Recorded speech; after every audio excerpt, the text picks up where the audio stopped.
अब्दाल खान, वहीं ठहर जाओ। अगर एक कदम भी तुमने आगे बढ़ाया तो यहाँ से सिर्फ लाशें ही उठेंगी। हवेली में दाखिल होते अब्दाल खान को देखकर अदाजान गज़बनाक लहजे में बोले। उनकी गरज पर अब्दाल ने रुखी के हाथ पर अपनी गिरफ्त मजबूत करते हुए खुद को वजाहत के लिए तैयार किया। बाबा जान, प्लीज़ मेरी बात सुने। मुझे एक बार वजाहत का मौका दिए बगैर यूं सज़ा मत दें। प्लीज़ बाबा जान। अब्दाल खान की आंखों में नमी उतरी। किस चीज़ का मौका दूं? इस बात का कि तुमने एक कमज़ात लड़की से निकाह करके हमारे शिमले को 4 चांद लगा दिए, या इस बात का मौका दूं कि तुम उसे हमारी बहू की हैसियत से इस घर में लाकर हमारी नस्लों को गंदा कर चुके हो? अदाजान का हर लफ्ज़ गुरूर के जहर में बुझा ऐसा नश्तर था जिसने अब्दाल खान के साथ साथ सहमी खड़ी रुखी के कलेजे पर वार किया। बाबा जान, आप मेरी बीवी की बेइज्जती कर रहे हैं। ज़ात पात का इस्लाम में कोई तसव्वुर नहीं। वैसे भी जिस शिमले पर आपको इतना नाज है वो आपको मिला तो इसमें आपका कोई इख्तियार नहीं था, और ना ही रुखसाना का कोई कसूर था कि इसे कोई और ज़ात का हवाला मिला। अब्दाल खान ने दबे लहजे में बीवी के लिए आवाज़ उठाई। बस अब्दाल खान, तुम यहाँ हमारे दरवाजे पर खड़े होकर हमें मज़हब के सबक मत पढ़ाओ। हम तुम्हें 2 रास्ते दे रहे हैं। पहला, अभी और इसी वक्त इस औरत को तलाक दो और घर के अंदर आ जाओ। दूसरा, इस औरत के साथ मौत को कबूल कर लो। अदाजान बंदूक की नोक जवान बेटे की तरफ करते हुए बोले। अदाजान की बीवी ने खौफ से चीखें मारना शुरू की। उनका बेटा और शौहर मदे मुकाबिल थे और उन्हें गशी के दौरे पड़ रहे थे। अबीरा ने बमुश्किल उन्हें संभाला। आप एक वादा भूल रहे हैं अदाजान। आपने कुछ दिन पहले मुझसे अहद किया था कि मैं आपसे जो चीज़ मांगूंगा आप मुझे वो देंगे। तो इस वादे के तहत मैं आपसे कहता हूँ कि मुझे और मेरी बीवी को यहाँ से ज़िंदा जाने दें, क्योंकि मैं इतना बेगैरत नहीं कि मौत के डर से इसे छोड़ दूँ। अब्दाल खान बेखौफी से रुखी को अपने पीछे छुपाते हुए बोला। ठीक है, फिर निकल जाओ अपनी बीवी के साथ यहाँ से। इस कमज़ात से रिश्ता जोड़ने पर तुम्हारा रिश्ता हमसे ख़त्म हो गया। अब तुम मरो या जियो, उससे हमें कोई फ़र्क नहीं पड़ता। कभी अपनी शक्ल हमें मत दिखाना, लेकिन याद रखो ये एक बाप की बद्दुआ है कि तुम कभी खुश नहीं रहोगे। अदाजान अपने गुस्से के जाम में पागल होते हुए हर बात भूल गए थे। अब्दाल खान रूखी का हाथ थामे, माँ बाप की बद्दुआएं समेटे भारी दिल के साथ वहाँ से रुखसत हो गए थे, कभी वापस ना आने के लिए। गुड इवनिंग बेगम। किचन में काम करती दुर्रे शहवार को पीछे से बाहों में भरते जहांगीर ने उसके बालों की महक को सीने में उतारा। गुड इवनिंग, आप कब आए? जहांगीर की आमद पर चौंके बगैर दुर्रे शहवार दिगची का ढक्कन बंद करते इसकी तरफ पलटते हुए बोली। अब तो उसे जहांगीर की इस मोहब्बत की आदत हो गई थी। पिछले 1 माह में जहांगीर की मोहब्बत समेटते वो और भी खूबसूरत हो गई। जिस वक्त मेरी बेगम ने मुझे शिद्दत से याद किया था उसी वक्त इस नाचीज शौहर ने हाजिरी दे दी। दुर्रे शहवार की उंगली पकड़कर इसे हौले से घुमाते जहांगीर ने शरारत से पूछा था। जोरू के गुलाम? दुर्रे शहवार ने आंखें घुमाते हुए खिलखिलाकर कहा। जहांगीर ने घुमाकर दुर्रे शहवार को दूर भेजते एकदम से कमर से पकड़ते अपने करीब किया। ये खिताब भी कबूल है मैडम। आपकी तरफ से तो तकलीफ़ भी मिले तो वो भी मुझे दिलो जान से कबूल है। जहांगीर दुर्रे शहवार की आंखों में देखता एक जज्ब से बोला। जहांगीर के पाँव पर पाँव रखते दुर्रे शहवार जहांगीर के साथ हल्के हल्के स्टेप ले रही थी। इनकी धड़कनें साज बनी हुई थी जिस पर वो दोनों झूम रहे थे। जहांगीर, ऐसा मत कहें, मैं कभी भी आपकी तकलीफ़ की वजह नहीं बनना चाहती। मेरी तो रब से यही दुआ है कि अगर दुनिया से जाएं तो हम साथ ही जाएं। मैं कभी आपके बगैर नहीं रह सकती। दुर्रे शहवार नम आंखों से बोली। मतलब आग दोनों तरफ बराबर की लगी है? जहांगीर कहका लगाकर बोला। किसका डायलॉग कॉपी कर रहे हैं? दुरेशेवार आंखें छोटी करते हुए बोली। बेगम, कुछ ज़्यादा ही अच्छे से जानने लगी हो। दुरेशेवार को घुमाकर अपनी बाहों में भरते हुए बोला। बातें छोड़ें और ये बताएं किसका डायलॉग कॉपी किया है, क्योंकि खुद भी कॉपी पेस्ट का ठप्पा लगवाना चाहते हैं। दुरेशेवार मुस्कुराहट छुपाते आंखें निकाल कर बोली और जहांगीर के कदमों पर कदम रखते हुए आगे और पीछे की तरफ होती चली गई। दी वन एंड ओनली राइटर नीलम रियासत के हीरो ने अपनी हीरोइन से बोला था। जहांगीर मोहब्बत से बीवी को देखते शरारत से बोला। नीलम रियासत कौन? जहांगीर दुरेशेवार को नीचे की तरफ झुकाते इस पर झुका। बेगम, तुम मशहूर उर्दू राइटर नीलम रियासत को नहीं जानती? बहुत अफसोस हुआ सुनकर। जहांगीर ने दुरेशेवार के चेहरे पर फूंक मारते मसनूई अफसोस से कहा। जहांगीर, आप नॉवेल पढ़ते हैं? क्या सियासत करते करते इतना टाइम मिल जाता है? हैरत है वैसे। दुरेशेवार ने हैरत से भरपूर लहजे में पूछा। नॉवेल तो नहीं पढ़ा, बस इंस्टाग्राम पर इनकी एक पोस्ट देखी थी, शायद पेड प्रमोशन की थी किसी ने। वैसे भी ये पोस्ट अपने मोबाइल पर नहीं, रमीज़ के मोबाइल पर देखी थी। जहांगीर ने दुरेशेवार को ऊपर खींचते ज़ेरे लब मुस्कुराते हुए कहा। मैं नहीं मानती कि आपने रमीज़ के मोबाइल पर पढ़ी होगी। इतने वेले तो शक्ल से नहीं लगते कि दूसरों के मोबाइल सर्च करते फिरें। सच सच बताएं, किसका डायलॉग है? दुरेशेवार के अंदर की जासूस बीवी जाग चुकी थी। उफ बेगम, मेरे दोस्त फरबूद ने अपनी बीवी ताशका से ये डायलॉग बोला था। अब ये मत कहना कि मुझे कैसे पता फरबूद ने अपनी बीवी से क्या कहा है। बस भाई, हमारी राइटर ने ये लिख दिया तो तुम सुन लो। और हाँ, मैं नॉवेल नहीं पढ़ता। जल्दी से खाना लगाओ, मैं फ़्रेश होकर आता हूँ। जहांगीर दुरेशेवार के गालों को छूता फ्रेश होने चला गया, जबकि दुरेशेवार अभी भी वहीं अटकी थी। आखिर ये फरबूद कौन है और नीलम रियासत कौन है? जहांगीर, मैं आपको 2 बातें तो बताना ही भूल गई। दुरेशेवार अपनी और जहांगीर की चाय का कप पकड़े कमरे में दाखिल हुई। वो आज बाबा का फ़ोन आया था। वो बता रहे थे कि अदा जान ने सालों बाद उनसे नॉर्मल बातचीत शुरू की है, और तो और उन्होंने हॉस्पिटल को चलाने की जिम्मेदारी भी बाबा पर डाल दी है। बाबा बता रहे थे कि अब कुछ अरसे तक गांव में ही रहेंगे, तब तक शहर वाले हॉस्पिटल का काम मुझे देखना होगा। वैसे तो इनके बहुत से काबिल एतबार लोग शहर वाले हॉस्पिटल में मौजूद हैं, लेकिन वो फिर भी चाहते हैं कि मैं अपनी पाबंदी से हॉस्पिटल जाया करूं। बैल्कनी में पड़ी कुर्सी पर बैठते दुरेशेवार ने तफसील से जहांगीर को बताया। वह हनकारा भरते दोबारा से अपने लैपटॉप पर मसरूफ़ हो गया।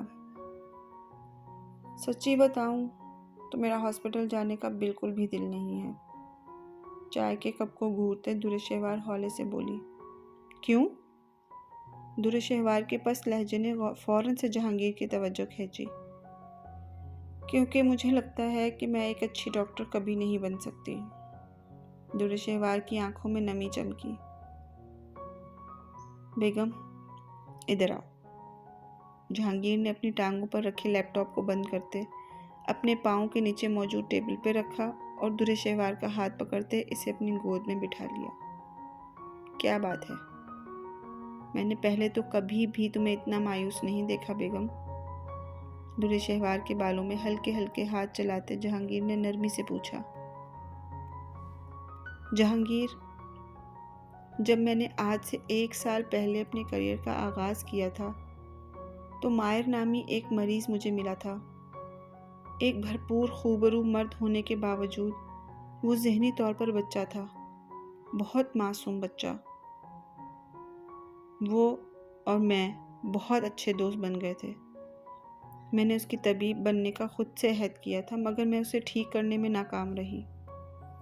तब से मुझे लगता है कि अब मैं किसी काम के काबिल नहीं हूँ।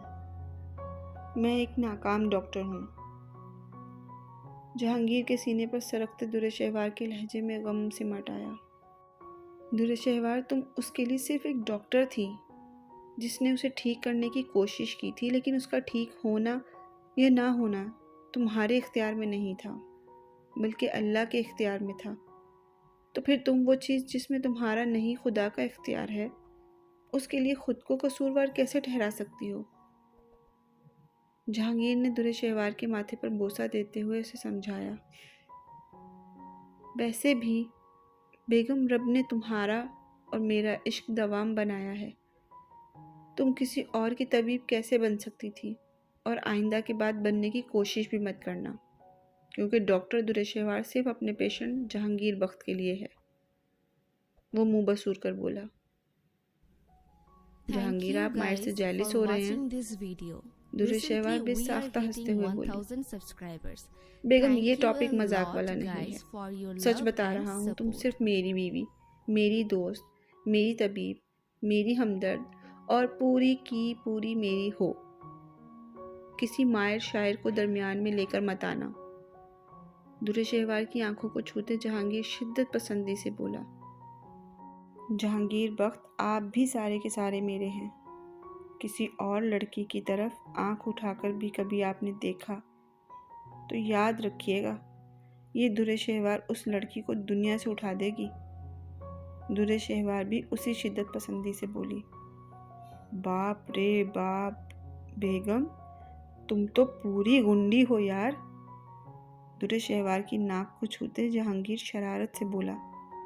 हाँ, बिल्कुल अपने शौहर जैसी। दुर्शहवार आंखें घुमाकर बोली। बेगम, तुम अपने मजाजी खुदा को इनडायरेक्टली गुंडा कह रही हो, शर्म तो नहीं आती? दुर्शहवार को गुदगुदाते जहांगीर मसनूई गुस्से से बोला। जहान बस करें, हंस हंस कर मेरे पेट में दर्द होने लगा है। दुर्शहवार जहांगीर के हाथों को हटाने की तगोदू में पागल होते हुए बोली। जाओ बेगम, तुम भी क्या याद करोगी, किस सखी से पाला पड़ा है? दुर्शहवार की जान खलासी करते जहांगीर एक अदा से बोला। बहुत शुक्रिया मजाजी खुदा जी। जहांगीर के सीने पर सर रखते गहरी सांस भरते दुर्शहवार मुस्कुराते हुए लहजे में बोली। देखिए, आपने मेरा ध्यान हटाते हुए मुझे असल बात तो भुला ही दी। दुर्शहवार ने जहांगीर को घूरते हुए कहा। जहांगीर ने आईब्रो उचकाते हुए इसे देखा, जैसे पूछ रहा हो कि वो क्या। वो बाबा ये भी बता रहे थे कि सनोबर आपी की डिलीवरी के आखिरी दिन चल रहे हैं। डॉक्टर ने इस बार इनका केस पेचीदा बताया है, इसलिए मोरे और जर्निश कल उसे लेकर शहर आ रही हैं। वो लोग हमारे यहाँ ही रुकेंगे। बाबा चाहते हैं कि मैं अपनी मौजूदगी में सब काम कराऊं। क्या वो यहाँ रुक सकते हैं जहांगीर? दुर्शहवार ने पूछा। दुर्शहवार, जब तुम मेरे लिए उन सबको छोड़ सकती हो, तो मैं भी तुम्हारी खातिर इन सबको अपना सकता हूँ। वैसे भी माजी में जो हुआ उससे मोरे या सनोबर आपी का कोई ताल्लुक नहीं।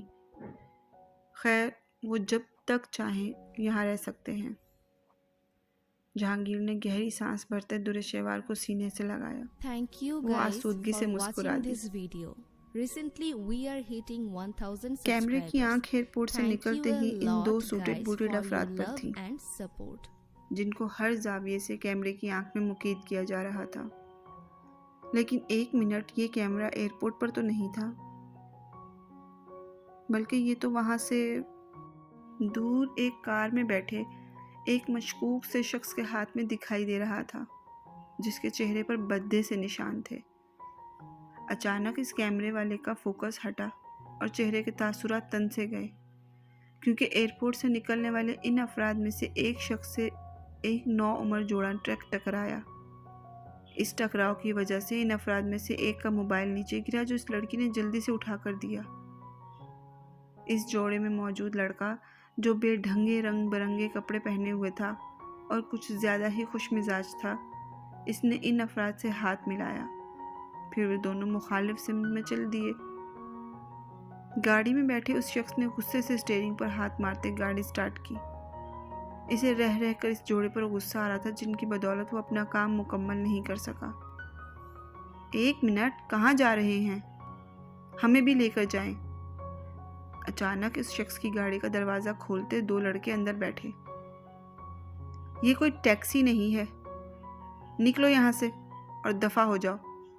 गाड़ी वाला शख्स धाड़ा था, जिसका मुकाबिल मौजूद एक लड़के पर तो असर हो गया था, मगर दूसरा ढीठ बना दांत निकाल रहा था। जल्दी आगे बढ़ा लें गाड़ी, वरना जिनकी तस्वीरें उतार रहे थे हम उनकी नज़र में आ गए ना तो मुश्किल हो जाएगी। पीछे बैठा वो ढीठ लड़का शरारत से आंखें मटकाकर बोला, और हैरत अंगेज तौर पर वो शख्स गाड़ी आगे बढ़ा गया। सेवियर, अब तो हम एयरपोर्ट से काफ़ी दूर आ गए हैं, अब तो ये मास्क उतार दें। गाड़ी चलते चलते काफ़ी दूर निकल आई, जब पीछे बैठा लड़का एक बार फिर शरारत से बोला, बकवास बंद करो नंबर 4, तुमसे तो मुझे पहले से ही कोई उम्मीद नहीं थी। जाने मैंने तुम जैसा दुम छल्ला अपने साथ क्यों लगा रखा है, लेकिन नंबर 5, मुझे तुमसे ये उम्मीद हरगिज़ नहीं थी कि तुम लड़की बनकर उस गधे के साथ मिलकर यूं दुश्मन के सामने चले जाओगे। अगर कोई गड़बड़ हो जाती तो? बेवकूफ़ लोगों, कई महीनों से बनाए गए प्लान पर तुम पानी बहा चुके होते। अपने गले पर लगी एक छोटी सी डिवाइस को उतारते सेवियर अपनी असल आवाज़ में बोला, Thank you guys for watching अगर आप this हमसे video. छुप छुप कर यूं अकेले Recently, मिशन we पर are निकलना hitting बंद कर 1000 दें तो subscribers. हम भी यूं निकलने पर Thank you a मजबूर ना हो। lot guys for your love और and वैसे भी नंबर support. 5, इसके मोबाइल पर ट्रैकिंग डिवाइस का लगा दिया था। इनकी हर कॉल अब ट्रेस होगी, हम इसे सुन सकेंगे। वैसे भी हमने तो आपकी मदद की है और आप उल्टा हम पर ही गुस्सा हो रहे हैं, नंबर 4 ने मुंह बसूरते हुए कहा। काश इस स्टीयरिंग की जगह तुम्हारी गर्दन मेरे हाथ के नीचे होती। नंबर 4, तो यकीन करो तुम्हारी आज की अक्लमंदी पर तुम्हें खराज तहसीन पेश करता, क्योंकि मेरे लाल पीले हरे नीले नंबर 4, जिस मोबाइल पर तुम लोग ट्रैकिंग डिवाइस लगा कर आए हो, वो मोबाइल सिर्फ उन्हीं एक नॉर्मल सिटीजन दिखाने के लिए वक्ती तौर पर पकड़ाए गए हैं। इस वक्त तो वो बंद किसी कचरे के डब्बे में पड़े होंगे। उल्लू के पट्टो, अगर तुम अभी पकड़े जाते तो उनकी काल कोठरी में पड़े चित्रोल खा रहे होते। जेवियर दांत पीस कर बोला। उसकी बात पर तेजी से नंबर 5 ने डिवाइस को ट्रेस करना चाहा, लेकिन उनकी लोकेशन एयरपोर्ट से कुछ फासले पर मुसलसल रुकी हुई थी। ओह नो, नंबर 4 के हाथ का मुक्का बनाते अपनी टांग पर मारा। इतना अफसोस मत करो, मुझे पहले भी तुमसे कोई अच्छाई की उम्मीद नहीं रही, इसलिए मेरी उम्मीदों पर पूरा उतरने के लिए मिशन के इख्तिताम पर स्वॉर्ड ऑफ ऑनर तो मैं तुम्हें दे ही दूंगा। सेवियर सर झटककर तलखी से बोला। नंबर 5 ने अपनी बेसाख्ता उमड़ाने वाली हंसी छुपाई। हाय सच्ची, मुझे तो पहले ही पता था कि आप मुझसे बहुत मोहब्बत करते हैं। I love you saviour. Number 4 ने चहकते हुए उछलकर पीछे से सेवियर को गले लगाया, जिस पर सेवियर दांत पीस कर रह गया।